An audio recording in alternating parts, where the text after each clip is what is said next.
Today on Steve Robb Reviews, I'm going to review how you store your pressure washer. Now, if you live in a cold climate like I do, and many other parts of the world, yeah, if you don't store your pressure washer properly and winterize it, it's not going to work next year. You're going to end up busting the case on the pump. I'm going to show you how you do that. And if you have an electric pressure washer, this will come in handy too. So let's get to it right now, and I've got a lot of this disassembled already just for time, and I'm going to show you exactly what I do. Well, as you can see there, I've got the air breather off and the filter off, just so you can get a good idea what this looks like. And on most pressure washers, you're going to see on the bottom of your float bowl a nut.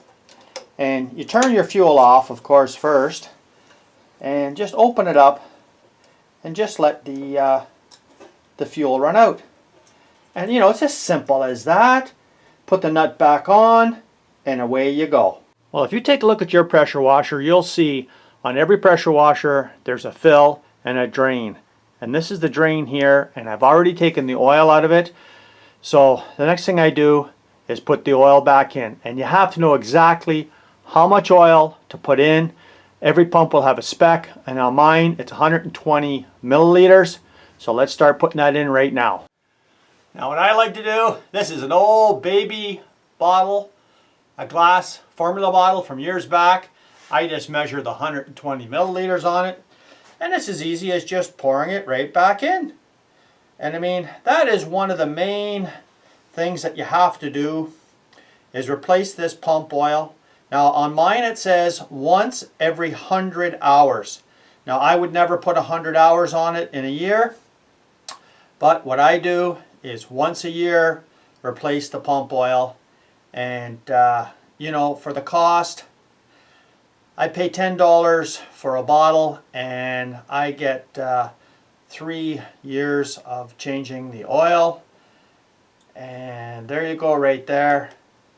It's just as simple as that. Okay, so let's talk about actual winterizing the pump. So what do you use when you want to winterize the pump? Well, in my experience, I've used 3 products. I've used plumbing antifreeze, I've used regular automotive washer fluid, that's good to -40. And today, I'm going to use automotive antifreeze. Now I like this the best because I find it's got like a lubricant in there, and for me, I have lots of it, and that's what I use.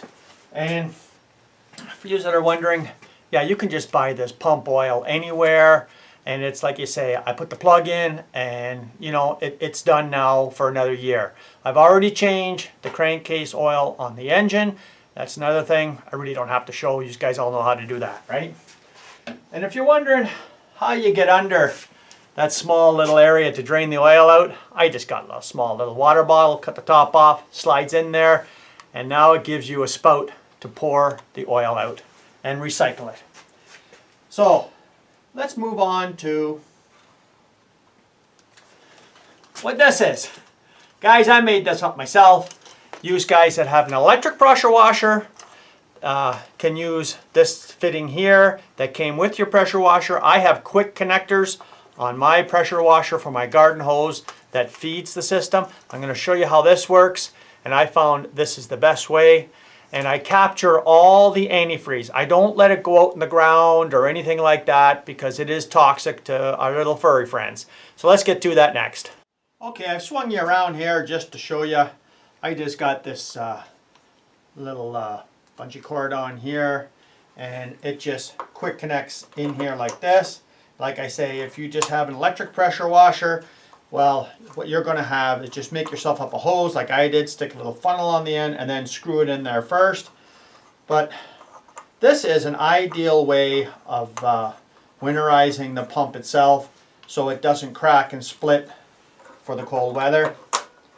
And then all I do is take my antifreeze, and I just pour enough in just to fill this 16-inch plastic hose of liquid. And that's about it right there. That's all you need right there. Okay, now I show you what's next and how we get it to go through the system. Okay, so here we are in this shot here. we've got the line all full of the antifreeze, and we have to get all the liquid inside the pump and out the discharge end. I just attach a small little Ziploc bag. I've got the spark plug taken out, and all I do is just pull it. And all you do is, you can see there's the water coming out now, and all you do is just keep priming it. I can see the antifreeze coming in now, and the hose is emptying out, and there we go right there. And that is pretty much it right there. And when it stops priming, coming out the end, then you know she's full right up. And as you can see, yeah, you can see it's all yellow there, hopefully. And that's pretty well it. And the reason you take the plug out is it makes it so much easier.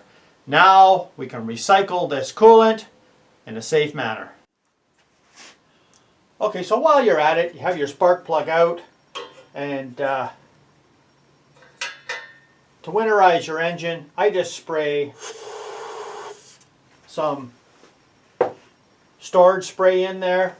I like to pull over the motor a couple of times, and you just put your finger on the spark plug hole, and you can feel when it's coming up on the compression stroke, because it will try to push your finger out. And that's pretty well it. You install your spark plug, and I'll show you something that I do on all my small engines is I use this. This is just some dielectric grease, and I just put it around the spark plug tube itself. So when you're putting your spark plug back in, you know what? It doesn't seize itself in there. You can actually take it off next year, and it's not fused right to the outside of the spark plug. Well, that's pretty well it. I think any of you could do this job. It's very easy to do, and it's very expensive if you don't winterize your pump, because they will bust inside if you get below freezing temperatures. Now, I've also made sure that my air filter was fine. I have fuel stabilizer in the fuel tank. I didn't drain it, I just fill it up, and it should be good for next year. Now, as for this, you can see it's just a funnel on here with a gear clamp, and at the other end, whatever connection you have going into your pressure washer pump, whether it's electric or gas, you can make one of these up, and it's so easy to do. So thanks for joining me here today, and I hope you've seen how I'd like to winterize my washer, pump, and pressure washer.